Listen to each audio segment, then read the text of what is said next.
Hello, hello, hello. Welcome in, welcome in, welcome everybody. Thank you for joining me.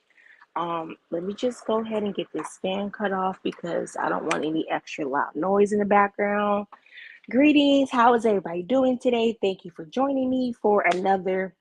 No, Bessie, I was not going to tell you I was live. You know how I am. I just go live. I just like to go live. I don't like to have too much distraction, advertisement, just in case for the small fact that I don't go live. Because I almost didn't come live today, but I said, no, I'm not going to do that.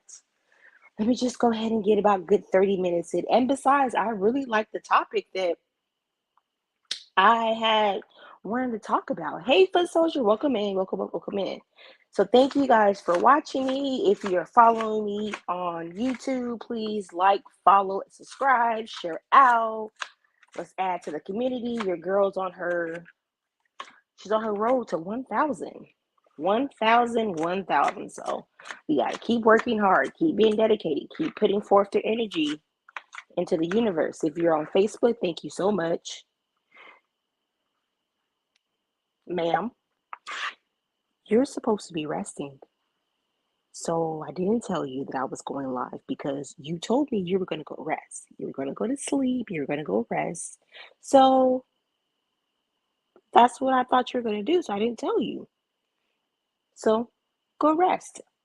But if you are watching me on Facebook, please send your girl some stars. Send me that good razzle dazzle, sprinkle, sprinkle, sprinkle, sprinkle to get me to the next threshold. So tonight's topic is Ebony K. Williams. And for those of you that are not familiar with Ebony K. Williams is a lawyer. She practices out of the state of New York. Some people might have seen her. She is kind of an activist. She's always speaking on topics about the Black community. She has been on shows like The View, Joe Budden, Breakfast Club. I think another show that everybody might recognize her from is The Breakfast Club. And if you guys are not familiar, about a year ago, Miss Williams came under fire on social media because she had made the statement that instead of her driving the bus driver, she would date the bus owner. A little something that people might not realize that Miss Williams used to be engaged to a person of the Caucasian persuasion.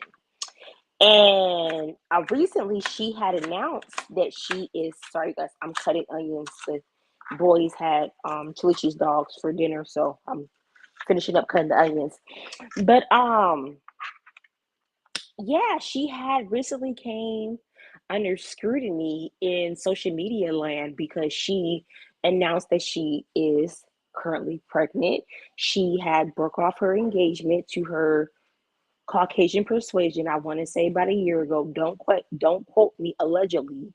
And the reason why I wanted to talk about this is because I think this is something that a lot of times Black women in our community face.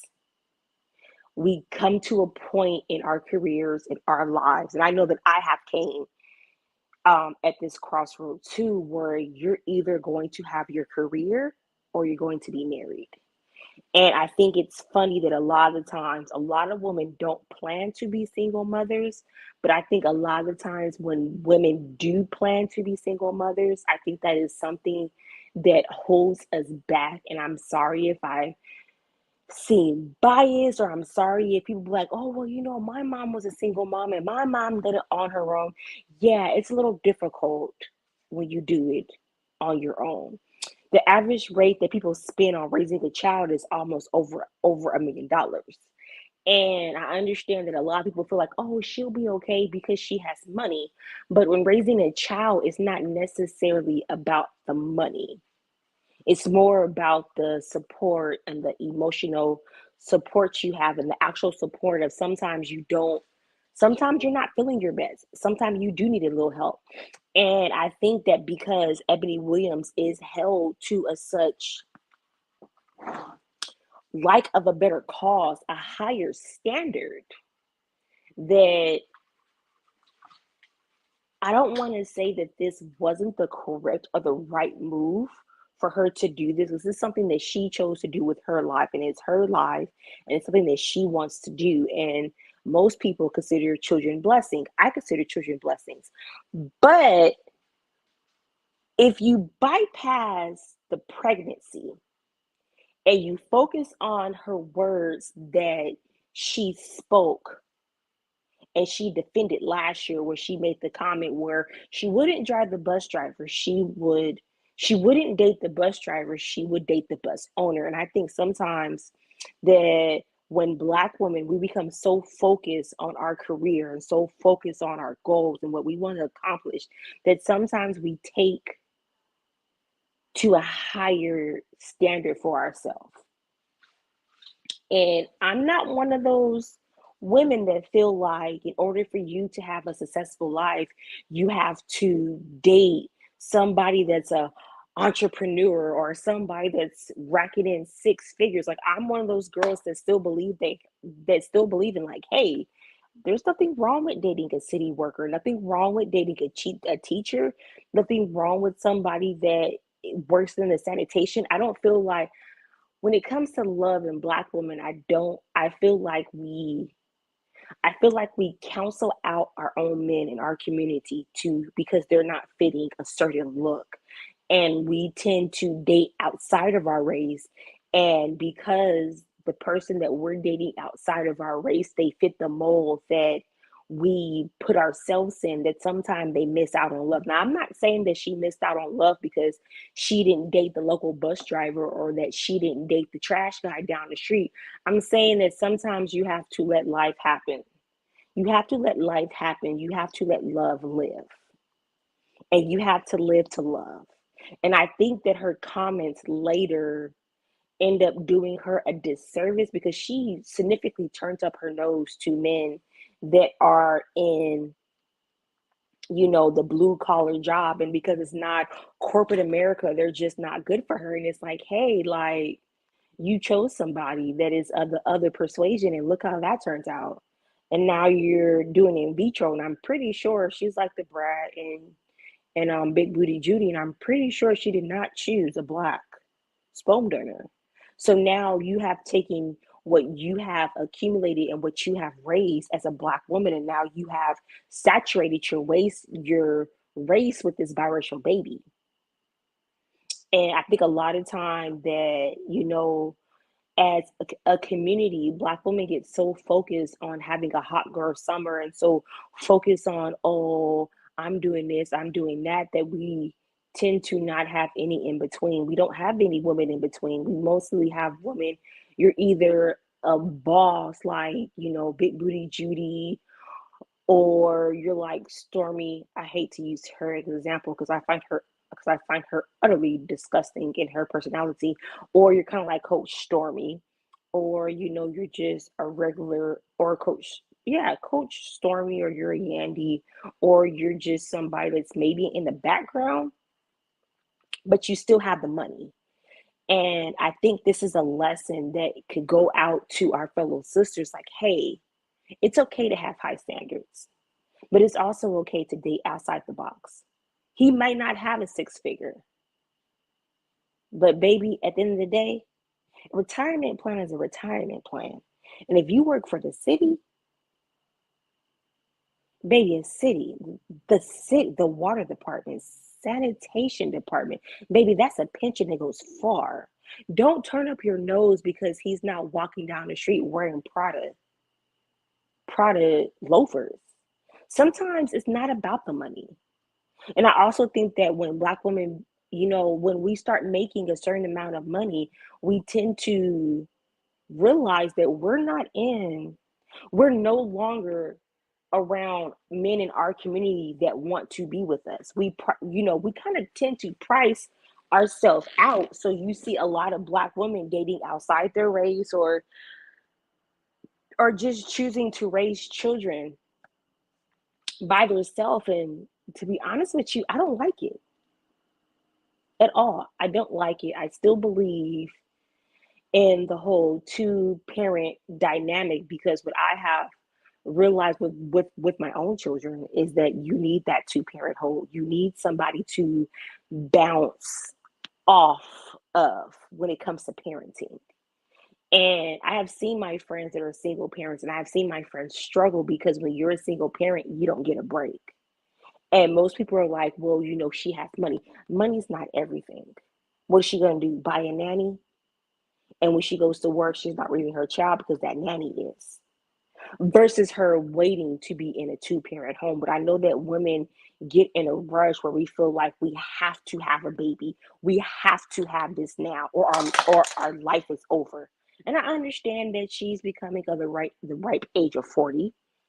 So I understand that, women with the medical history and everything going on, any a pregnancy over 35 is considered high risk and geriatric. So I understand because there's a few actresses that have taken on to, oh, I'm going to freeze my eggs, and I'm going to have a baby when the time is right. And that's cool, but just make sure when you have that baby, or make sure when you're doing all that, just make sure you have a good support system.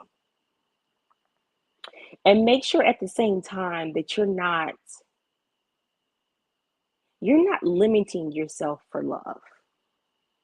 Now, I'm not saying anything's wrong with having standards. What I'm saying is that don't limit yourself. Don't cut off your nose to spite your face. Because while you're searching for that six-figure Ferrari, Maserati driving, I own multi-businessman, Larry down the street could make you happy. Baby, I'm going to say it again. Larry down the street can make you happy. Brian at the local grocery store, baby, he might turn your life inside out. He might give you the love that you're searching for. So be open. There's nothing wrong with having standards, but baby, get off that goddamn high horse. Get off that high horse. And that we live in a world of social media, and we live in a world where people are so focused on the looks and so focused on the demeanors. And I have to be politically correct that at the same time, that is hurting us. Now, this is just my point of view. I'm not saying I'm right. I live a very broke. Yeah, I know people get mad when I say I'm broke. Hazel, you're not broke. Bitch, I'm broke. If you ask, Hazel's broke. I live a very broke suburban life, and I understand that. But I look at people around me, and I look at people that make a good, significant money. And I follow their social medias. I have some friends that I help with their social media. And I realize that they get so caught up in posting and so caught up in showing the world that I am loved, that they're really not loved. They're not happy with themselves. And I think that Black women in the spotlight need to do better. They need to step down. Another actress that I think is amazing is Tahaji P. Henson and Tracy Ellis Ross. They are two women in their 40s. They are not married. Tahaji has a son from her previous marriage, but her spouse is deceased. And Tracy Ellis Ross is always talking about how, children and marriage are just, it just didn't happen for her. But I like that she held her standards, but she did not block herself off from love. And I think as a Black woman in today's society, we always have to choose. We have to choose if we're going to have our relationships, or are we going to have our careers. And I know that I have came to a couple decisions in my life where it's like, okay, Hazel, what are you going to do? Are you going to be the boss you are at work? Are you going to be this mogul? Or are you going to focus on being a wife and a loving mother? What are you going to do? And it's very hard. It is very hard to be able to dominate in both, because something's going to suffer.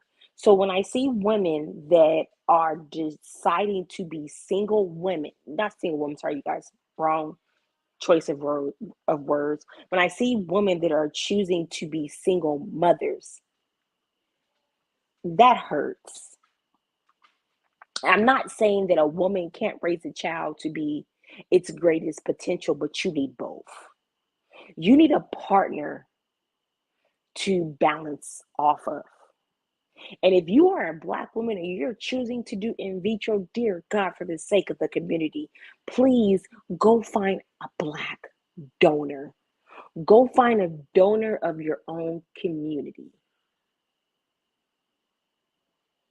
We have so many people that are adopting children, getting in vitro, and they're not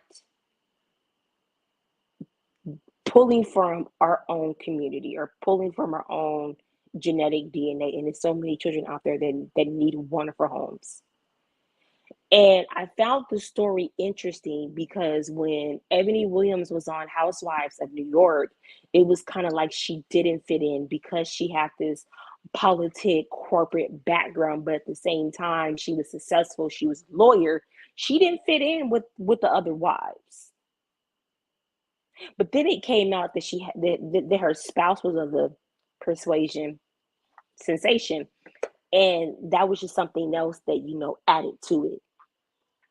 So that's just my thoughts. My thoughts. I wish her all the best. I wish her all the love and the peace that she needs to endure to her pregnancy. But I also wish that she would have, you know, I wish that sometimes her comments or stuff that she said in previous interviews, I wish they wouldn't bite her in the ass. And I think the internet had a significantly outpour from her announcing her pregnancy because she basically said, she was too good to date a blue collar man. And I think sometimes as women, we tend to cut off our face and block ourselves from love because we just refuse to step off this high horse. And I'm not saying go get broke ass Tyrone from down the street, but hell, there's some cute guys that pick up trash. Not that I'd be looking, but you see them in the movies, you see them on TV. But that's just my thoughts. Thank you guys for watching and listening. And if you're watching the video on the replay, please hit the like and subscribe. And I will catch you guys in these streets. Until next time, if you guys have any topics or anything you guys want to talk about, or if you guys might want to discuss, just let me know. Shoot me an email, shoot me a message, and I would love to host a panel at another date. Thank you. Have a good night, guys.